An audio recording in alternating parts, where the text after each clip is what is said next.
ಬಹುತೇಕವಾಗಿ ಯಾರೂ ಕೂಡ ಊಹಿಸಿಲ್ಲ.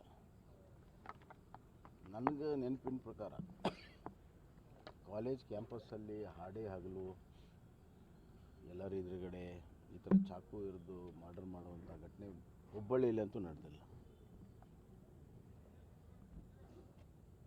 ಇದು ಒಂದು ರೀತಿಯಲ್ಲಿ ಸಮಾಜದಲ್ಲಿ ಇರುವಂಥ ಒಂದು ಕ್ಷೋಭೆ ಪ್ರತಿಬಿಂಬ ಇದೆ. ಮತ್ತು ಸಮಾಜದಲ್ಲಿ ಒಬ್ಬ ಸಮಾಜ ಇನ್ನೊಂದು ಸಮಾಜ ನಡುವೆ ಇರುವಂಥ ಸಾಮರಸ್ಯ ಕೊರತೆ ಆಗಿದೆ. ಎರಡನೇದಾಗಿ ಕಾನೂನು ಸುವ್ಯವಸ್ಥೆ ಸಂಪೂರ್ಣವಾಗಿ ಕುಸಿದಿದೆ. ಏನಂದರೆ ಮರ್ಡರು ಮಾಸ್ ಮರ್ಡರ್ ಕಾಮನ್ ಆಗಿಬಿಟ್ಟಿದೆ. ನೋಡಿ, ಇವತ್ತೇ ನೋಡಿ, ಗದಗನಲ್ಲಿ ಒಂದೇ ಫ್ಯಾಮಿಲಿ 4 ಜನ ನಮ್ಮ ನಗರಸಭೆ ಉಪಾಧ್ಯಕ್ಷರುಗಳ ಅವ್ರ ಎಂಟೈರ್ ಫ್ಯಾಮಿಲಿ ವೈಫೌಟ್. ನಿನ್ನೆ ಬೆಂಗಳೂರಿನಲ್ಲಿ ಒಂದು ಫ್ಯಾಮಿಲಿ 4 ಜನ ಅಲ್ಲಿನೂ ವೈಫೌಟ್ ಆಯಿತು. ಈ ಥರ ಹಲವಾರು ಘಟನೆಗಳು ಕಳೆದ ಹಲವಾರು ತಿಂಗಳಿಂದ ನಡೀತಾ ಇದೆ. ಏನಾಗಿದೆ ಅಂದರೆ ಕಾನೂನಿನ ಹೆದರಿಕೆ ಇಲ್ಲ, ಪೊಲೀಸರ ಹೆದರಿಕೆ ಇಲ್ಲ. ಸಮಾಜಘಾತಕ ಶಕ್ತಿಗಳು ಇವತ್ತು ಕುಲ್ಲಾಗಿ ಓಡಾಡ್ತಾ ಇದ್ದಾರೆ. ಪೊಲೀಸ್ ಸ್ಟೇಷನ್ದಲ್ಲಿ ಅವರಿಗೆ ರಾಜ ಮರ್ಯಾದೆ ಸಿಗ್ತಾ ಇದೆ.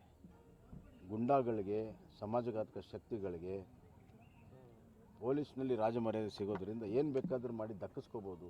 ಮತ್ತು ನಮ್ಮನ್ನು ದಕ್ಕಿಸ್ಕೊಳ್ಳುವಂಥ ರಾಜಕೀಯ ನಾಯಕರಿದ್ದಾರೆ ಅನ್ನುವಂಥ ಒಂದು ಭಾವನೆ ಹಿನ್ನೆಲೆಯಲ್ಲಿ ಹಲವಾರು ಘಟನೆಗಳು ನಡೆದಿದ್ದಾವೆ.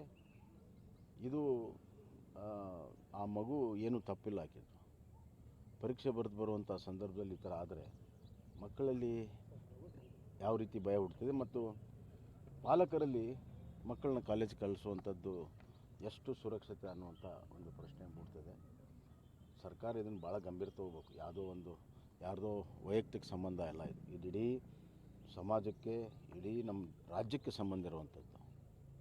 ನನಗನ್ನಿಸ್ತಾ ಇದೆ ಮುಖ್ಯಮಂತ್ರಿಗಳು ಒಂದು ಟ್ವೀಟ್ ಮಾಡಿ ತಮ್ಮ ಜವಾಬ್ದಾರಿ ಮುಗೀತು ಅನ್ನುವಂಥದ್ದು ಸರಿಯಲ್ಲ. ಏನೇ ಆದರೆ ಒಂದು ಟ್ವೀಟ್ ಮಾಡಿಬಿಟ್ರೆ ಮುಗೀತು ಅನ್ನುವಂಥ ಮನೋಭಾವನೆ ಇವತ್ತು ಈ ಸರ್ಕಾರಕ್ಕಿದೆ. ಇದು ಸರಿಯಲ್ಲ. ಇದರ ಹಿನ್ನೆಲೆ ಏನಿದೆ ಮತ್ತು ಅವ್ರಿಗೆ ಬೆಂಬಲ ಕೊಡ್ತಿರುವಂಥ ಶಕ್ತಿಗಳನ್ನು ಕೂಡ ದಮನ ಮಾಡಬೇಕು. ಇಲ್ಲ ಇದ್ದರೆ ಇದು ಮುಂದಿನ ದಿನಗಳಲ್ಲಿ ಸಮಾಜದಲ್ಲಿ ಭಾಳ ದೊಡ್ಡ ಒಂದು ಸಂಘರ್ಷಕ್ಕೆ ನಾಂದಿಯಾಗುತ್ತೆ. ಇದನ್ನು ಒನ್ ಆಫ್ ಕೇಸ್ ಅಂತ ತಗೋಬಾರ್ದು. ಇದರ ಹಿಂದಿರುವಂಥ ಪರಿಣಾಮಗಳು, ಮುಂದಾಗುವಂಥ ಪರಿಣಾಮಗಳು ಬಹಳ ಮುಖ್ಯ.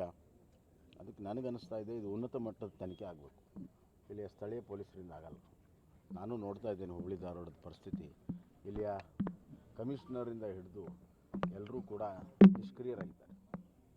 ಯಾವುದೇ ಪ್ರಕರಣ ಬಂದರೆ ಮಾಮೂಲಾಗಿ ಅದನ್ನು ಟ್ರೀಟ್ ಮಾಡುವಂಥ ಪ್ರವೃತ್ತಿ ಇದೆ.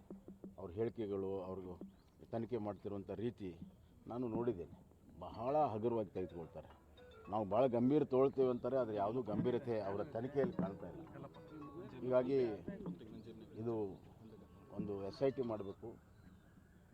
ಮತ್ತು ಈ ಥರದ ಪ್ರಕರಣಗಳೇನಿದ್ದಾವೆ, ಮಾಸ್ ಮರ್ಡರ್ಗಳು, ಇದ್ರ ಬಗ್ಗೆ ಸರ್ಕಾರ ವಿಶೇಷವಾಗಿ ಕಾರ್ಯಾಚರಣೆಯನ್ನು ಮಾಡಬೇಕು.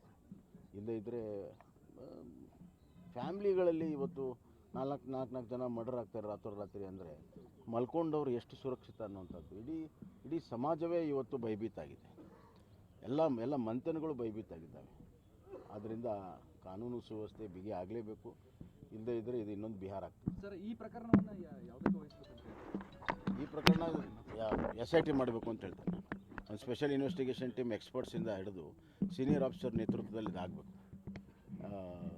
ಇದು ಈ ನಮ್ಮ DGP ಕ್ರೈಮ್ ಅವರು ಇದನ್ನು ವೈಯಕ್ತಿಕವಾಗಿ ಆಸಕ್ತಿ ವಹಿಸಬೇಕು. ಇಲ್ಲಿ ಲೋಕಲ್ ಪೊಲೀಸಿಗೆ ಬಿಡಬಾರ್ದು ಇದನ್ನು.